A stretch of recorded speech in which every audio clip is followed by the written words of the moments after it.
Isso o gabinete não é 3 ou 4, deputado? Primeiro, segundo andar. Lá em melhor também, né? Eu já tive no 3, mas ali onde é o lugar. Sim, sim. Mas aí quando a Fátima foi eleita senadora, aí nós fizemos uma troca. Sim.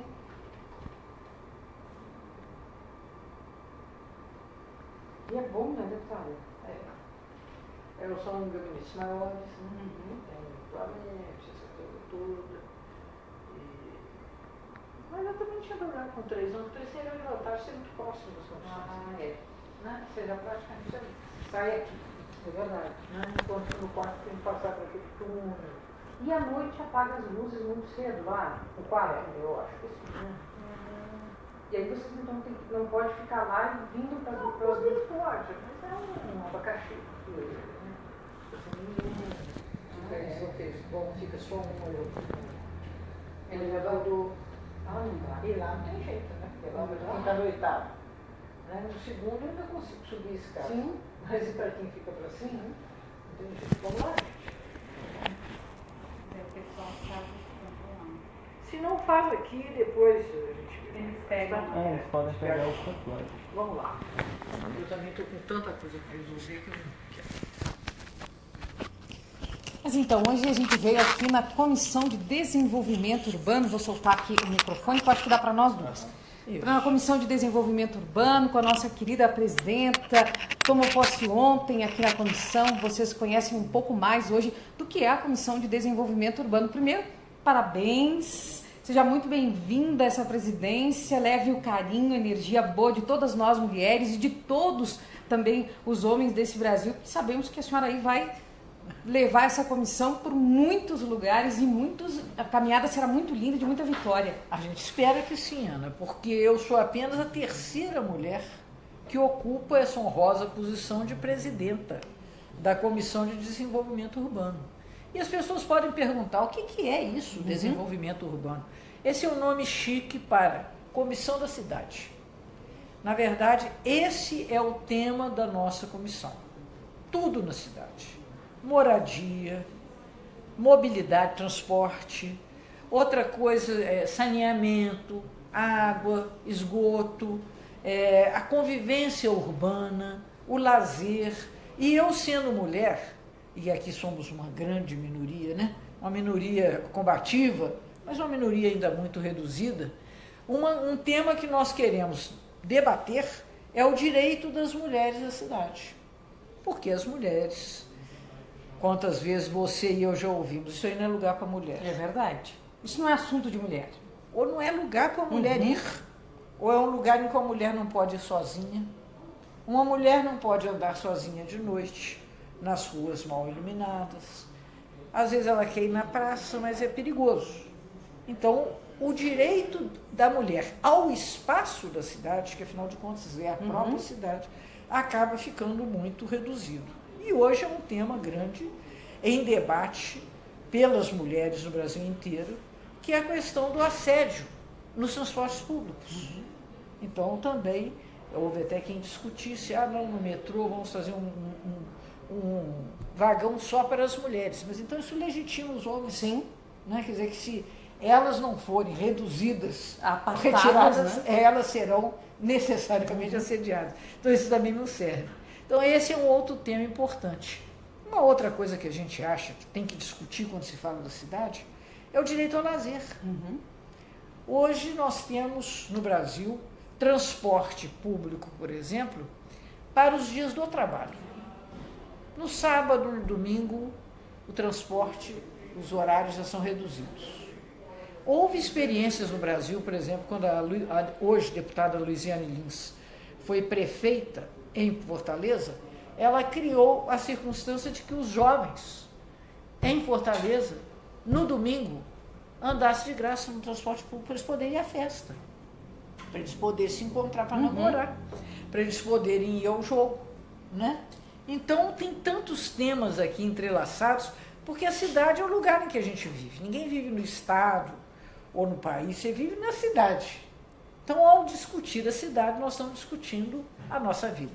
E, deputada Margarida, nós já conversamos aqui várias vezes sobre isso, que um dos fatores que hoje engloba o índice de desenvolvimento urbano é exatamente a felicidade. Claro. E às vezes a gente pensa em felicidade, em cidade, como só aquele aglomerado de prédios, de casas, mas o que a Comissão de Desenvolvimento Urbano tem relação com o índice de desenvolvimento urbano e, sobretudo, a felicidade? Tem tudo a ver, porque a Comissão de Desenvolvimento Urbano ela tem que discutir as condições da convivência.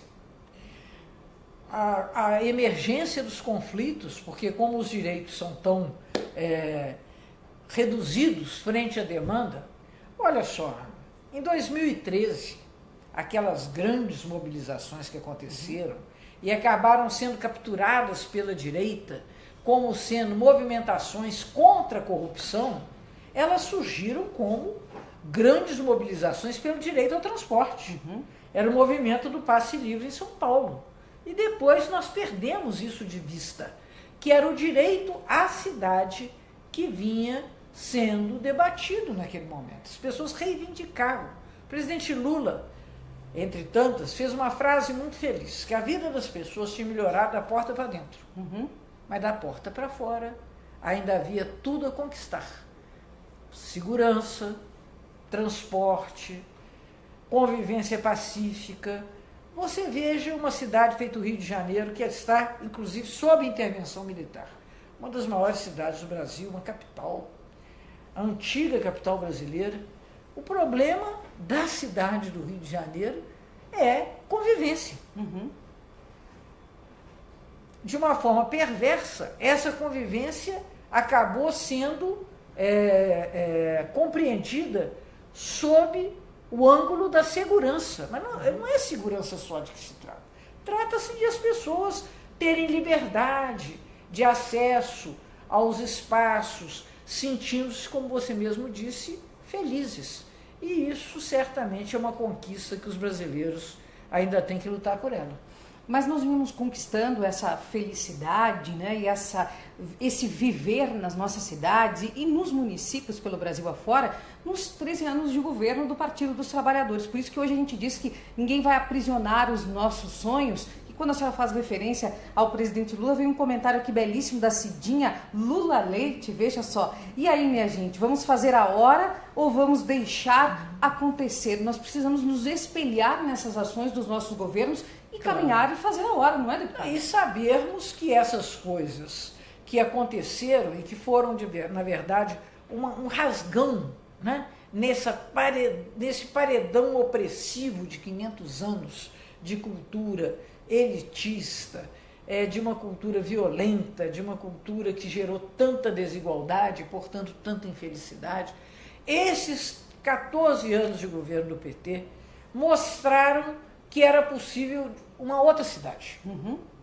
Lá em Porto Alegre, que aliás é uma referência no mundo inteiro na literatura sobre cidades, nós tivemos os governos de Olívio Dutra, de Tarso Genro, de Raul Conte, que são estudados na literatura mundial como exemplos de cidades que conseguiram democraticamente se gerir pela participação popular.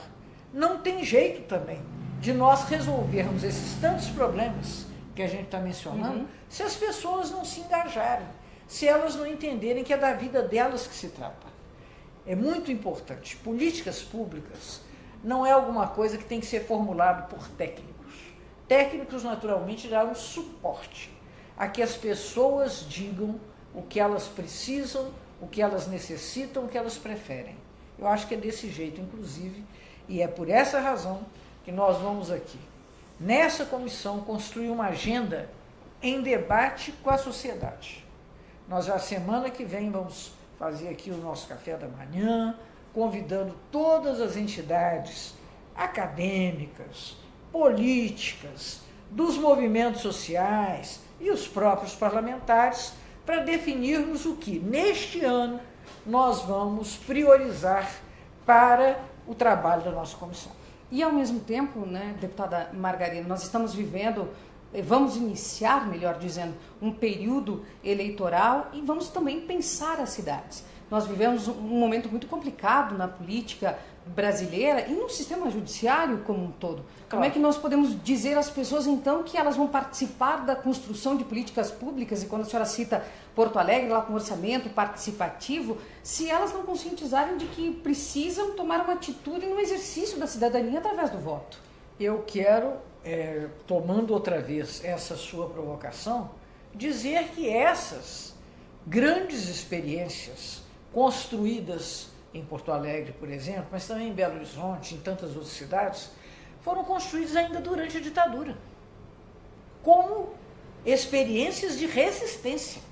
É muito importante destacar essas coisas, que as pessoas elas não têm que esperar as condições ideais para lutar pelos seus sonhos, que, aliás, não são passíveis de serem aprisionados. São os nossos sonhos que nos levam adiante, e eu estou absolutamente convencida de que, naquele momento, a experiência petista de governar, ela se plasmou nas cidades. E daí o PT criou uma credibilidade que o levou a conquistar o voto majoritário para governar esse país. Então nós vamos ter que pensar sobre a cidade também na eleição desse ano.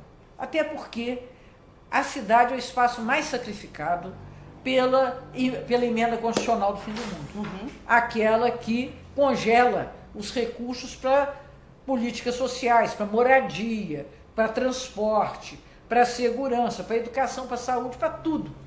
Então é na cidade que você sofre principalmente essa restrição, e não é por acaso que a maioria dos municípios no Brasil se encontra numa crise profunda.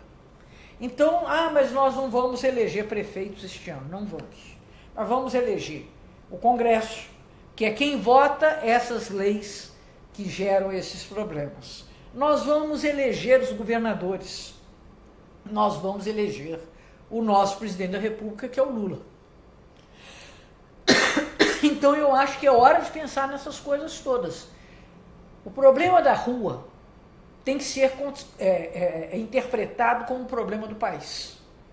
E ninguém pode pensar em soluções para o país que não se manifestem como soluções para a vida na praça, na rua, na cidade.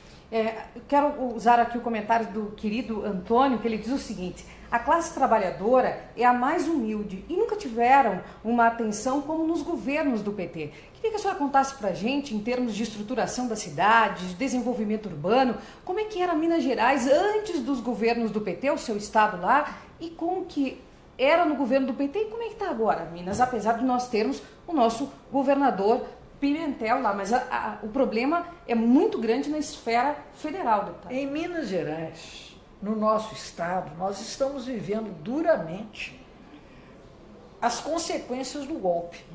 O golpe, de alguma forma, sitiou Minas Gerais. E a nossa dificuldade de acesso a recursos para fazer as coisas mais básicas está aparecendo aí como um problema difícil das pessoas suportarem. Ontem, na minha cidade, crianças e professores e pais foram para a rua por problemas da escola. Dificuldade de transferência de recursos para a escola. Então, o golpe para nós, gerou uma consequência cruel. E nós tínhamos, na verdade, no período imediatamente anterior, a Bolsa Família. Nós tínhamos Minha Casa Minha Vida. Nós tínhamos programas, o PAC, que estava resolvendo a situação de obras viárias, porque na minha cidade tinha uma série de obras que foram feitas com recursos do PAC, assim em Uberlândia, assim em Belo Horizonte, assim em Contagem, assim em todas as grandes cidades de Minas. Agora, com essa escolha de uma política econômica, que em nome do ajuste fiscal arrocha principalmente aqueles que mais precisam, nós temos aí uma situação de crise, uma crise duríssima, que não é só uma crise econômica. Não acreditem nisso. A crise econômica, ela tem que ser enfrentada com políticas adequadas. Sem política, ninguém vai vencer a crise econômica. E a vitória sobre a crise tem nome. É o Lula, presidente da República, porque mesmo o Lula preso, ele é o nosso candidato, é em quem o povo brasileiro quer votar e certamente é aquele em quem confiamos para virar a página nesse momento.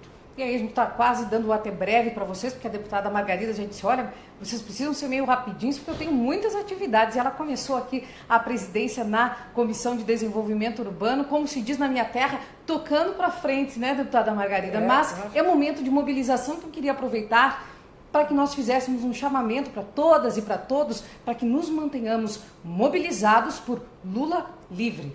Essa é a grande bandeira desse momento para os democratas no mundo inteiro.